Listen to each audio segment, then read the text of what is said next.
Et si nous étions plus proches de la vérité que nous ne le pensons? Et si les signes étaient déjà là, autour de nous? Avons-nous oublié ou avons-nous choisi de ne pas voir? Verset du Coran, Sourate Muhammad 47-18. Attendent-ils seulement que l'heure leur vienne à l'improviste? Or ces signes sont déjà venus. Avant de commencer cette vidéo, n'oubliez pas de liker cette vidéo, car cela nous donne beaucoup de force pour continuer à partager du contenu bénéfique. Et je vous invite à vous abonner à notre chaîne et d'activer la cloche de notification pour rester informé de nos prochaines publications sur la foi islamique. Partagez-la avec vos proches et laissez un commentaire pour me dire ce que vous en pensez. Merci et bonne vidéo. Partie 1. Qui est Al-Masih ad-Dajjal? Des siècles avant notre époque, un nom traversait les générations comme une ombre suspendue au-dessus de l'humanité, Al-Masih ad-Dajjal. Il n'est pas un simple individu, ni une légende que l'on raconte au coin du feu pour effrayer les enfants. Il est l'épreuve ultime, le mirage vivant, le visage du mensonge habillé en vérité. Il ne vient pas armé d'une armée de tanks ni d'une technologie futuriste, mais de l'arme la plus dangereuse, l'illusion. Le prophète Muhammad, dans ses paroles les plus solennelles, n'a cessé de prévenir sa communauté. Il en parlait comme on parle d'un incendie qui approche, d'un tsunami silencieux. Le Dajjal ne sera pas une guerre qu'on affronte avec des armes, mais une guerre qui t'atteindra dans ton cœur, dans tes certitudes, dans ta foi. Comme cela était rapporté dans les traditions prophétiques, il n'est pas de fitna, depuis la création d'Adam jusqu'à l'heure, plus grande que celle du Dajjal, Muslim. Derrière son apparence humaine se cache une force qui dépasse l'entendement. Il parlera avec l'éloquence des savants, soignera avec les gestes des prophètes, dominera avec la présence des rois. Il donnera vie à ce qui est mort, il fera tomber la pluie sur des terres asséchées, offrira des trésors à ceux qui le suivent. Et pourtant, il ne sera rien de tout cela. Il sera mensonge pur. Et toi, seras-tu prêt à affronter ce mensonge? Imagine, dans un monde vidé de repères, affamé de miracles, envahi de doutes, un homme surgit, il répond à toutes les prières. Il comble tous les manques, il guérit, il nourrit, il promet. Mais chaque faveur qu'il offre a un prix. Ta loyauté, ton obéissance, ton âme. On te demandera peut-être un jour de choisir entre ce que tu vois et ce que tu crois, entre ce qui flatte ton désir et ce qui sauve ton cœur. Et le Dajjal ne te dira pas « renie Dieu ».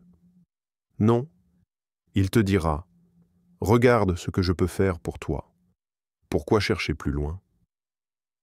Il t'offrira le monde entier contre un simple glissement, loin de la vérité. Le Coran nous avertit avec des mots puissants et éternels. Le jour où certaines faces s'éclaireront et d'autres s'assombriront.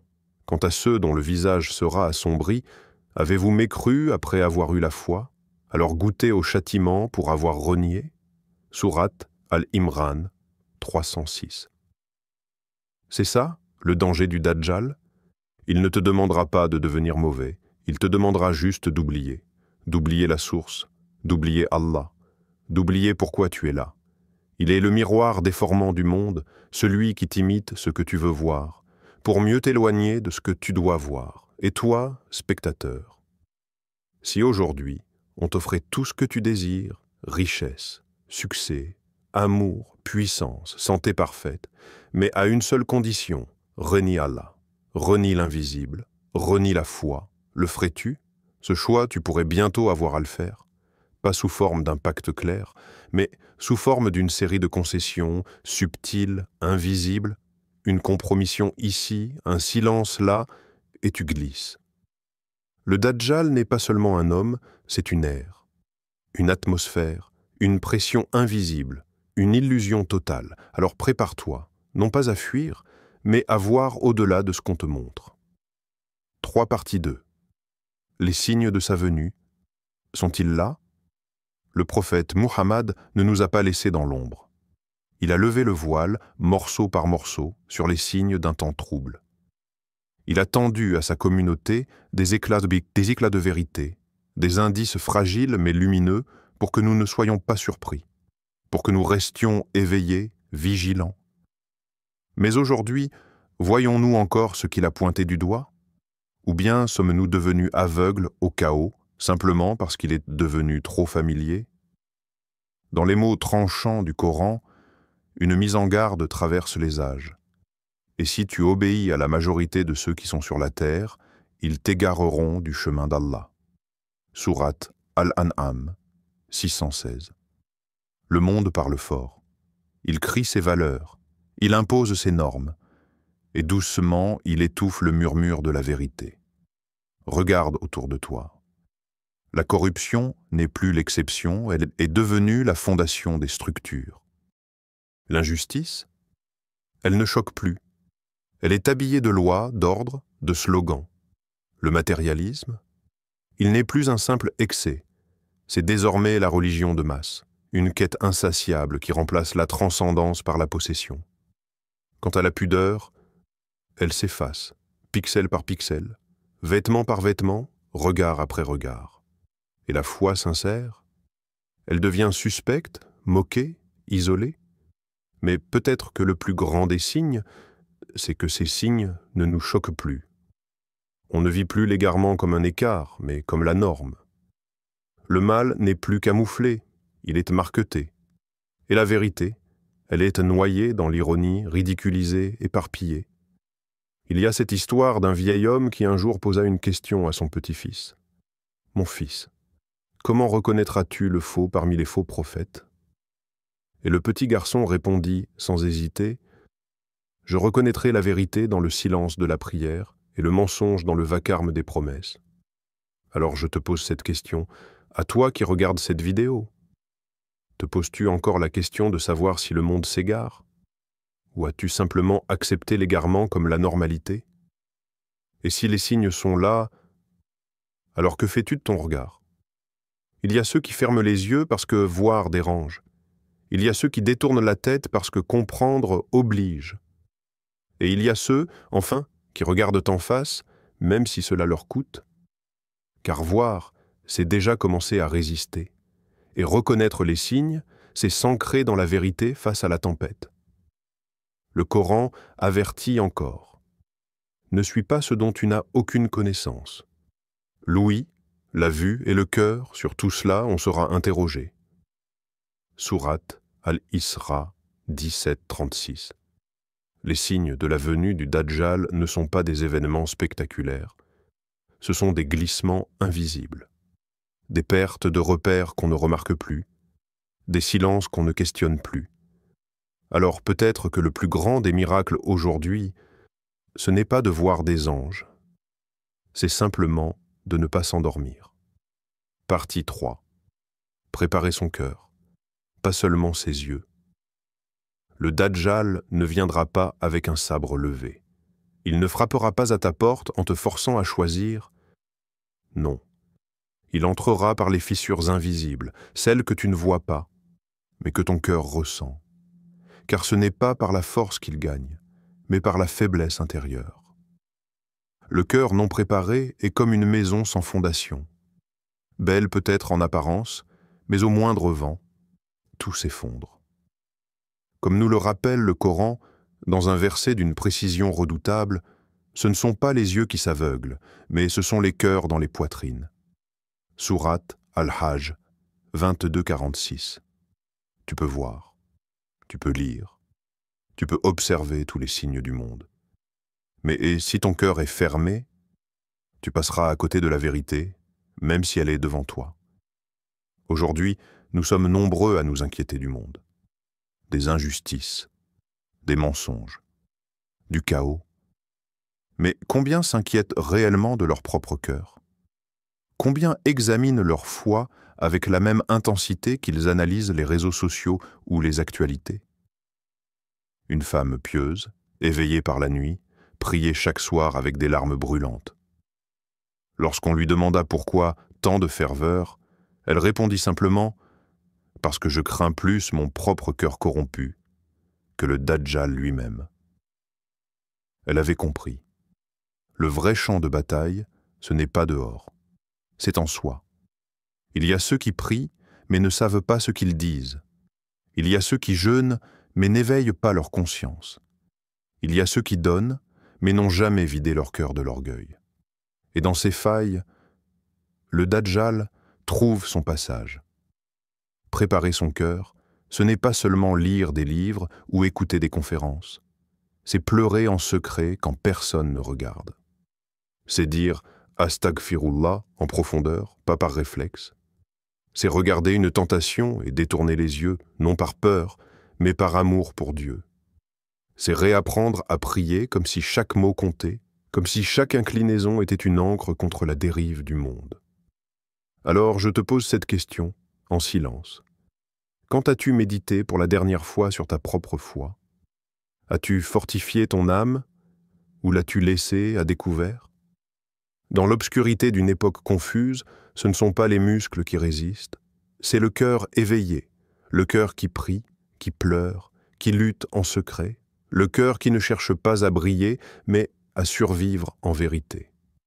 Le Coran murmure encore à ceux qui veulent entendre « Le jour où ni les biens ni les enfants ne seront d'aucune utilité, sauf celui qui vient à Allah avec un cœur pur. » Sourate Ash-Shu'ara 26, 88 à 89.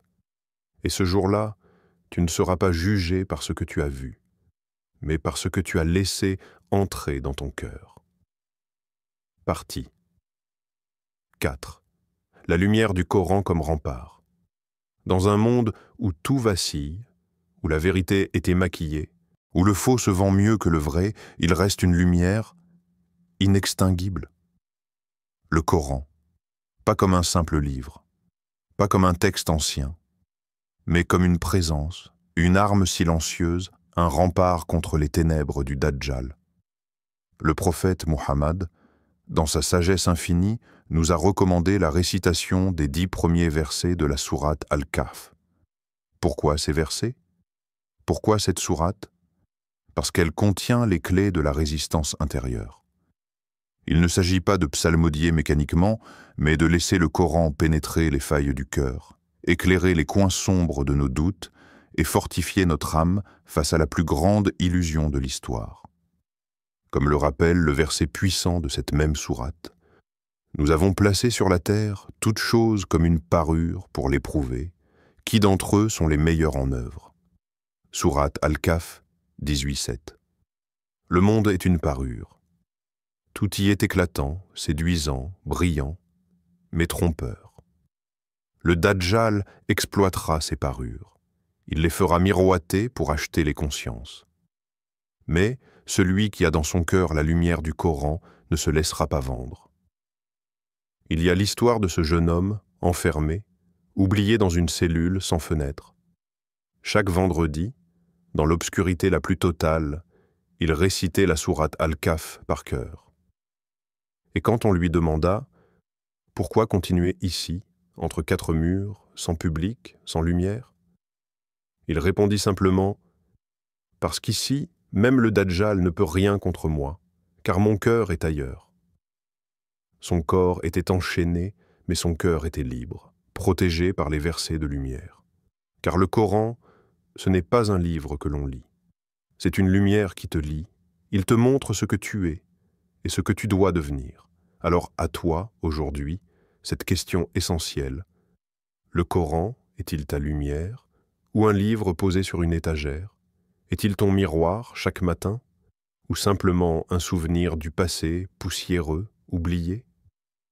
Quand le Dajjal viendra, il ne craindra pas tes diplômes, ton intelligence ou ta notoriété. Mais il redoutera le croyant dont le cœur est relié au livre d'Allah. Le Coran lui-même l'affirme. Ô gens, une exhortation vous est venue de votre Seigneur, une guérison pour ce qui est dans les poitrines, un guide et une miséricorde pour les croyants. Sourate Yunus 10:57. La lumière du Coran n'est pas une simple lampe, c'est un feu sacré dans ton cœur, un bouclier contre la confusion, un phare quand la nuit semble totale, et cette nuit approche. Mais ceux qui portent la lumière ne craignent pas l'obscurité. Fin, un appel au réveil, Al-Masih ad-Dajjal viendra. Mais ce n'est pas lui qui est à craindre, c'est notre propre oubli. Oubliez Allah, oubliez le prophète, oubliez pourquoi nous sommes ici. Réveille-toi, frère, réveille-toi, sœur. Il est encore temps de revenir. Sourate Al-Zumar, 39-53. Ô mes serviteurs qui avez commis des excès contre vous-mêmes, ne désespérez pas de la miséricorde d'Allah. Ou trop, écran noir avec voix. Ce monde est une illusion. Prépare ton âme, pas seulement ta vie. Car celui qui voit avec le cœur ne sera jamais trompé. Si tu as aimé cette vidéo et que tu veux en apprendre plus sur les bonnes manières de communiquer avec respect et bienveillance, alors like cette vidéo pour soutenir le message. Abonne-toi pour ne pas rater les prochaines vidéos. Partage cette vidéo avec tes proches pour qu'ensemble, nous puissions répandre plus de bienveillance. Merci d'avoir regardé jusqu'au bout. Dis-moi en commentaire quelle question t'as déjà mis mal à l'aise et comment tu aimerais que les gens communiquent avec toi. À très bientôt pour une nouvelle vidéo. Barakallahu fikoum.